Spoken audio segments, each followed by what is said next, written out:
Bonjour à tous, c'est Dr Seydi, votre éducateur de santé. Alors aujourd'hui, on va parler d'une maladie extrêmement grave dont on ne parle pas très souvent. Je parle de la tuberculose. Tu penses que la tuberculose est une maladie du passé? Une vieille histoire dans les livres d'école? Détrompe-toi. Chaque jour, plus de 4000 personnes décèdent de cette maladie. Et le plus choquant, c'est que cette maladie, on peut l'éviter, la diagnostiquer et la traiter. Vous savez, la tuberculose ou encore abrégée TB, c'est une maladie infectieuse très ancienne, causée par une bactérie appelée le Mycobacterium tuberculosis ou le bacille de Koch. Elle attaque principalement les poumons, mais aussi peut toucher les autres parties du corps, notamment les ganglions, les os, le cerveau, etc. Revenons un peu en arrière. Vous savez, la tuberculose est une maladie très ancienne, comme j'ai dit. Elle n'est pas née avec l'ère moderne. Des traces de cette maladie ont été retrouvées dans des momies égyptiennes. Des momies vieilles de plus de 5000 ans. À l'époque, cette maladie ancestrale, on l'appelait phtisie, un mot grec qui signifie consomption. Parce que les malades à l'époque maigrissaient, ils toussaient du sang et s'épuisaient. Comme si la vie leur était lentement arrachée. Dans l'Europe, au 19e siècle, la tuberculose était la première cause de mortalité chez l'humain.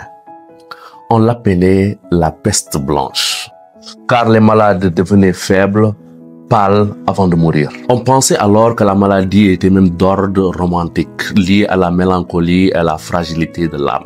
Mais tout a changé le 24 mars 1882 quand un médecin allemand appelé Robert Koch découvre pour la première fois le bacille responsable de la tuberculose. Ceci dit, cette découverte a révolutionné l'histoire. Ce médecin a montré que la tuberculose est une maladie infectieuse liée à une infection d'une bactérie ultra résistante appelée le bacille de Koch ou le Mycobacterium tuberculosis. Robert Koch recevra même le prix Nobel de la médecine en 1905 et ce 24 mars deviendra la journée mondiale de lutte contre la tuberculose.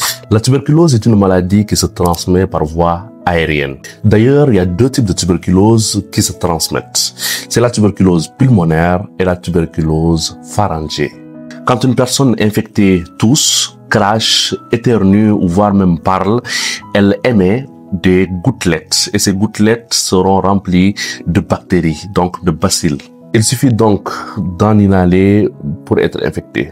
Mais attention, le fait d'être infecté, ça ne veut pas dire tomber automatiquement malade. Il existe deux formes de tuberculose. La tuberculose latente, donc une tuberculose où la personne est infectée mais n'est pas malade parce que le système immunitaire de la personne n'a pas de problème, et une tuberculose patente ou encore appelée tuberculose maladie où la personne est infectée et malade, et dû au fait que le système immunitaire, donc les globules blancs du corps, ne sont pas assez résistants. C'est pour cela d'ailleurs que la tuberculose est appelée la maladie opportuniste par excellence. Et c'est pour cela que la tuberculose est une maladie très dangereuse pour les personnes notamment qui ont le VIH-Sida, ceux qui se dépigmentent, les personnes qui sont atteintes de cancer, les malnutris, entre autres. Les symptômes ou signes classiques de la tuberculose sont les suivants. Une toux chronique donc qui est supérieure à 2 voire 3 semaines. Donc à chaque fois que la personne a une toux qui dépasse 2 voire 3 semaines, il est important d'aller voir le médecin. Mais aussi, cette toux peut être accompagnée d'une douleur thoracique, des expectorations de sang, donc le fait de cracher du sang, une fièvre vespéro-nocturne, donc une fièvre qui survient surtout la nuit, des sueurs nocturnes accompagnées d'un amaigrissement progressif et par finir une fatigue intense.